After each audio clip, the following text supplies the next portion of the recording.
is the Writer's Almanac for Tuesday. It's the 8th of March, 2022.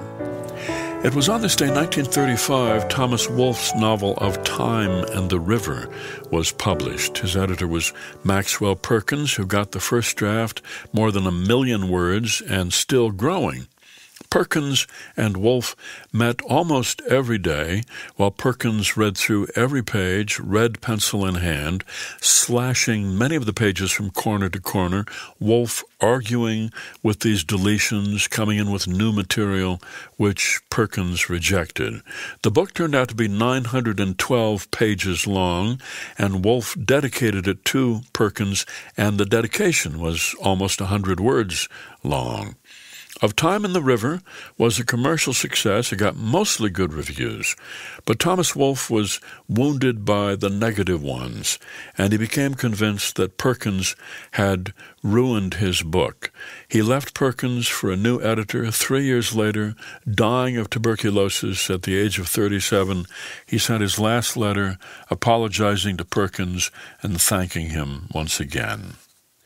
It's the birthday of Kenneth Grahame, born in Edinburgh, Scotland, 1859, raised by his grandmother in an old house in the south of England with a big attic and a garden near the River Thames and the Bisham Woods. The family had lost its fortune. Grahame couldn't go to college. At the age of 19, got a job at the Bank of England. He was nostalgic for his childhood, and he collected wooden toys and stuffed animals, which filled his flat. And he wrote several books glorifying childhood, the golden age, dream days. When he was 38, still a bachelor, he met a woman named Elspeth Thompson. They married. They had a son named Alistair, who was in poor health, blind in one eye. Grahame told his son bedroom stories about a character named Mr. Toad, and he wrote these stories down, collected them in a book, The Wind in the Willows.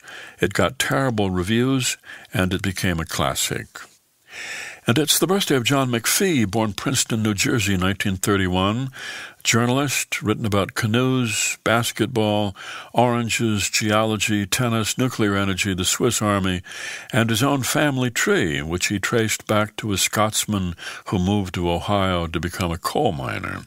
One of his high school English teachers required her students to write 3 compositions a week, each accompanied by a detailed outline, and McPhee still writes from an outline. Here's a poem for today by Dorianne Laux, entitled Dark Charms. Eventually the future shows up everywhere, those burly summers and unslept nights in deep lines and dark splotches thinning skin. Here's the corner store grown to a condo, the bike reduced to one spinning wheel, the ghost of a dog that used to be, her trail no longer trodden, just a dip in the weeds. The clear water we drank as thirsty children still runs through our veins. Stars we saw then, we still see now, only fewer, dimmer, less often. The old tunes play and continue to move us in spite of our learning, the wraith of romance, lost innocence, literature, the death of the poets. We continue to speak, if only in whispers, to something inside us that longs to be named. We name it the past and drag it behind us. Bag like a lung filled with shadow and song, dreams of running, the keys to lost names.